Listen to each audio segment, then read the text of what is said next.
ఆసుపత్రులు ఎవరైతే ఉన్నారో వాళ్ళు నిరూపించాలి, నిజంగానే చనిపోలేదా లేకపోతే ఫేక్ అది అనేది నిజ నిర్ధారణ జరగాలి. అక్కడ పోలీసు వాళ్ళు వెళ్ళేసి ఎంక్వైరీ చేయాలి. ఎంక్వైరీ చేసేసి అది ఎందుకు చనిపోయింది దాని మీద ఒక కమిటీ వేసేసి నివేదిక తీసుకురావాలి. అది ఊరికేనేదో ఆరోపణలు చేసేసి ఇట్లా ఇదేంటంటే మత సామరస్యాలకు కొంచెం భంగం కలిగిస్తుంది. ఇటువంటి సున్నితమైన ఈ అంశాలు ఇవి.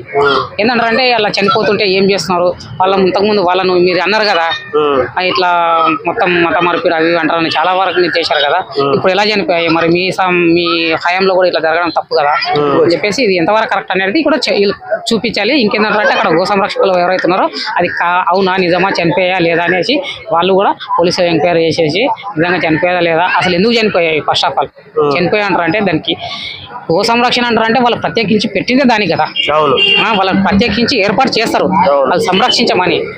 అలాంటి పరిస్థితుల్లో కూడా చనిపోయేది అంటారంటే ఎంత ఎగ్జాక్ట్లీ ఎంతో మంది పైసలు వేసేసి ఉండిలో వేసేస్తే అది కూడా బాధ్యత చూసుకోకపోతే వాళ్ళు ఎందుకు అసలు అనవసరం కదా కంపల్సరీ. అంటే మొన్న టీటీడీ ఈఓ గారు కూడా ఒక మీటింగ్ లో 3 నెలల కాలంలో 40 గోవుల వరకు చనిపోవడం బిఆర్ నాయుడు గారు ప్రెస్ మీట్ పెట్టి చెప్పారు. అసలు ఎందుకు చనిపోయాయి కారణం ఏంటి? ముసలిగా చనిపోయా, అనారోగ్యం బాగున్నదా? అనారోగ్యంగా ఉంటే దానికి తగిన అవి ఎందుకు తీసుకోలేదు జాగ్రత్తలు లేదంటే ఆకలితో పశువులతో చనిపోయాయా అవన్నీ నిజ నిర్ధారణ జరగాలి. ఏదో ప్రెస్ మీట్ పెట్టేసి చనిపోయినాయి అది అంటే కుదరదు. మీరు ఎందుకున్నారు? మీరు టీటీడీ చైర్మన్ అయ్యి ఎందుకున్నారు? అవన్నీ రక్షించాలనే కదా మీకు ఒక చైర్మన్ పదవి. టీటీడీ చైర్మన్ కూడా మన ఇంట్లో ముసలోళ్ళు అయిపోతే చనిపోరా అని చెప్పేసి ఒక మాట అన్నాడు. అది ఎంతవరకు కరెక్ట్? ముసలోళ్ళు చనిపోయాడు అంటారంటే అది చెప్పాలి మీరు. ఏంటంటారంటే అది ఇలా వాళ్ళు ఆరోపణ చేశారు కాబట్టి దాన్ని మీరు ఇన్వెస్టిగేషన్ చేసేసి సో ఇలా జరిగింది కాబట్టి చనిపోయాయని పబ్లిక్ మీరు చెప్పాలి. చెప్పితేనే మీకు నిజం ఉందా అబద్ధం ఉందా అనేది అప్పుడు జనాలు ఏదన్నా అనుకుంటారు. కానీ ఏదో ప్రెస్ మీట్ పెట్టేసి చనిపోయాయి మీరు 20 చనిపోయా అంటే 30 చనిపోయారు వాళ్ళు 25 చనిపోయారు అంటారు. ఏది నిజం అసలు? ఏది నిజం అనేది ప్రజలకు చెప్పాలి. అది ఇది ఏదో మనం ఇట్లా ప్రెస్ మీట్ పెట్టేసి ఏదో ఒక వాక్యం మాట చెప్పేసి 20-30 అని చెప్పేయడం అదంతా కరెక్ట్ కాదు. అది ఇంకేంటంటే ఆయన మీరు పిలిపించారు, మీరే బహిరంగంగా రండి అని చెప్పారు. రండి అని చెప్పినప్పుడు ఆయన బయలుదేరినప్పుడు అడ్డుకోవడం కూడా కరెక్ట్ కాదు. అట్లా కాదు, 100 మంది కాదు 10 మందిని 20 మందిని మీతో పాటు తీసుకురావడానికి కూడా ఆయన కనీసం తీసుకొచ్చేసి ఇది జరిగిందని చెప్పేసి ఉండాల్సింది. మనం ఏం చెప్పుకున్నా సరే ఇది రాజకీయ. బాబు గారు కూడా ఎందుకు అంత ఆవేశం జరిగితే మేము నిరూపిస్తాం ఎంక్వైరీ చేస్తాం అంటాం అనేసి మీరు నిరూపించండి దీనికి సవాలని ఇసరటం ఎందుకు? మళ్ళీ దీన్ని బాబు గారు కాదు ట్విట్టర్ లో పెట్టారు, టీడీపీ అఫీషియల్ ట్విట్టర్ లో పెట్టారన్నమాట.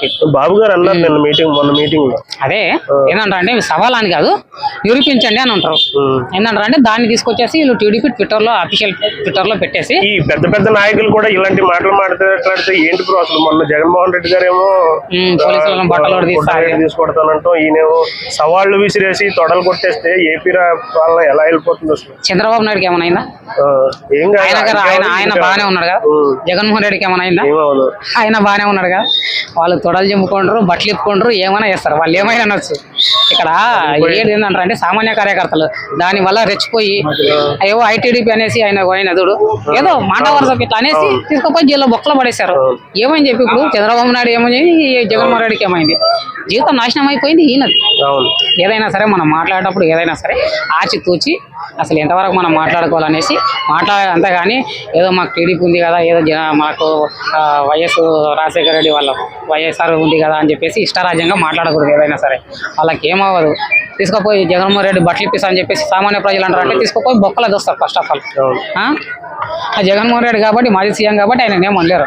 వీళ్ళు ఏదైనా చేస్తారు, ఏదైనా అంటారు. కానీ మనం ఎంతవరకు ఉండాలనేది మనం చూసుకొని మన కంట్రోల్ ఏంది, మన ఫ్యామిలీ ఏంది అంతవరకు మనం ఉండాలి. అంతవరకు చూసుకొని మాట్లాడితే బాగుంటుంది. Okay bro.